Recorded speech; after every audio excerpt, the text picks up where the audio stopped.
प्रयागराज से बड़ी खबर। कांग्रेस की संविधान सम्मान सम्मेलन में जमकर हंगामा देखने को मिला है। सहसों में कांग्रेस पार्टी ने आयोजित किया था सम्मेलन।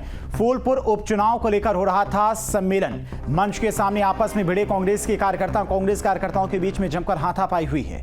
तो बड़ी खबर आपको बता रही हैं प्रयागराज से, जहां पर कांग्रेस के संविधान सम्मान सम्मेलन में जमकर हंगामा देखने को मिला है। सहसों में कांग्रेस पार्टी ने यह कार्यक्रम आयोजित किया था। फूलपुर उपचुनाव को लेकर सम्मेलन हो रहा था। तो मंच के सामने आपस में भिड़े कांग्रेस कार्यकर्ताओं के बीच में जमकर हाथापाई हुई है। प्रयागराज से ये बड़ी खबर। तो प्रयागराज में आज कांग्रेस के संविधान सम्मान सम्मेलन में जमकर हंगामा देखने को मिला है। तो सहसों में कांग्रेस पार्टी ने आयोजित किया था यह सम्मेलन। फूलपुर उपचुनाव को लेकर सम्मेलन रखा गया था और मंच के सामने ही आपस में कांग्रेस कार्यकर्ता भिड़ गए। कांग्रेस कार्यकर्ताओं के बीच में जमकर हाथापाई हुई है। तस्वीरें भी आप देख सकते हैं किस तरह से कांग्रेस के कार्यकर्ता आपस में ही यहां पर हाथापाई करते हुए नजर आ रहे हैं। प्रयागराज में फूलपुर उपचुनाव को लेकर यह सम्मेलन रखा गया था। कांग्रेस के संविधान सम्मान सम्मेलन में जमकर हंगामा देखने को मिला है। यहां कांग्रेस के कार्यकर्ता आपस में ही भिड़ गए।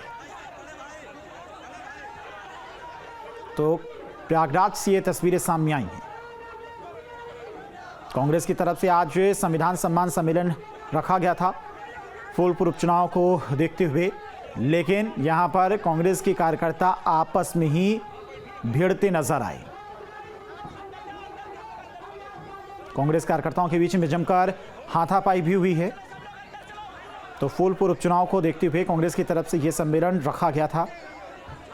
और इसी खबर पर तमाम और जानकारी के साथ में प्रयागराज से संवाददाता मानवेंद्र हमारे साथ जुड़ गए हैं।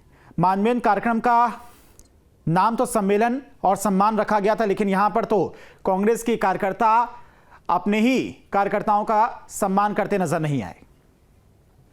जी देखिए, कांग्रेस जो है जितनी पुरानी पार्टी है उतना पुराना कांग्रेस में गुटबाजी और तमाम तरह की चीजें रही हैं। और प्रयागराज में किसी भी एक कार्यक्रम में कांग्रेस के कार्यकर्ता सारे जितने हैं, अगर प्रयागराज की बात करें, नेता है, एक मंच पर आ जाए तो इस तरह की चीजें होना कोई बड़ी बात नहीं है। लेकिन आज जिस तरह से फूलपुर उपचुनाव को लेकर के बड़े नेता थे, प्रदेश अध्यक्ष अजय राय थे, अविनाश पांडे थे, आराधना मिश्रा मोहना थी, विधानमंडल दल की नेता थी, उनके सामने ही ये जूतम पैजार शुरू हो गया। जमकर के हंगामा, मारपीट और मंच से उतर आई। आराधना मिश्रा मोहना जो विधानमंडल दल की नेता इतनी क्षुब्ध हो गई कि मंच से उतर करके नीचे बैठ गई। तो कांग्रेस की ये कलह जो है वो सतह पर आ गई।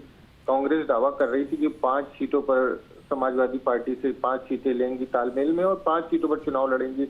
और फूलपुर पर भी जो है, फूलपुर सीट पर भी कांग्रेस लगातार दावा कर रही है कि हम फूलपुर सीट पर चुनाव लड़ेंगे। लेकिन जिसके कार्यकर्ता जिस पार्टी के एक नहीं है, एक मंच पर नहीं आ सकते, उस पार्टी की क्या स्थिति होगी। तो संगठन के स्तर पर जो गुटबाजी है वो कांग्रेस की दशकों से है। और प्रयागराज में तमाम अलग अलग घराने हैं जिनकी अलग अलग कांग्रेस चलती है। तो उसी तरह की उसी गुटबाजी का ये नतीजा है जो आज दिखाई दिया है। और सबसे बड़ी बात यह है कि बड़े प्रदेश स्तर के सभी बड़े नेता थे वहां पर और उनके सामने ही ये जूतम पैजार जो है वो शुरू हो गया। और उनके संभालने पर, मनाने पर भी कार्यकर्ता नहीं संभाल रहे थे, ना मान रहे थे। तो आराधना मिश्रा मोहना को मंच से उतरना पड़ा, वो कुर्सी पर बैठ गई नीचे आकर के। तो ये कांग्रेस में, अगर हम प्रयागराज की बात करें तो कांग्रेस की स्थिति जो है वो अलग अलग जो नेता है उनके अलग अलग गुट हैं और उनमें इस तरह की चीजें देखने को मिलती है। कई मौकों पर जो है इस तरह की आपस में ही लोग भिड़ जाते हैं। एक मंच पर एक साथ नहीं जा सकते। एक नेता मंच पर जाता है तो दूसरा घर जाके बैठ जाता है। ऐसा भी हुआ है कि सोनिया गांधी आई थी, यहाँ पर कार्यक्रम कर रही थी, तो कुछ नीचा मंच पर थे, कुछ नेता जा करके कहीं और धरने पर बैठ गए। तो ये कांग्रेस की अंतरकलह, कांग्रेस की गुटबाजी जो है उस पर कांग्रेस का कंट्रोल नहीं है। और जिस तरह से कुछ सफलता उत्तर प्रदेश में मिली है लोकसभा चुनाव में, लेकिन जो कांग्रेस की कला है उसको खत्म करने में कांग्रेस अभी भी कांग्रेस को कोई सफलता न मिली है और न मिलती दिख रही है। जिस तरह की दृश्य, जिस तरह की तस्वीरें सामने आ रही है, बिल्कुल बड़ी बात है मानवेंद्र, क्योंकि प्रदेश अध्यक्ष अजय राय भी मंच पर मौजूद थे। उन्हीं के सामने ये काफी देर तक हंगामा होता रहा। फिलहाल तमाम सारी जानकारी के लिए आपका मानवेंद्र बहुत बहुत शुक्रिया।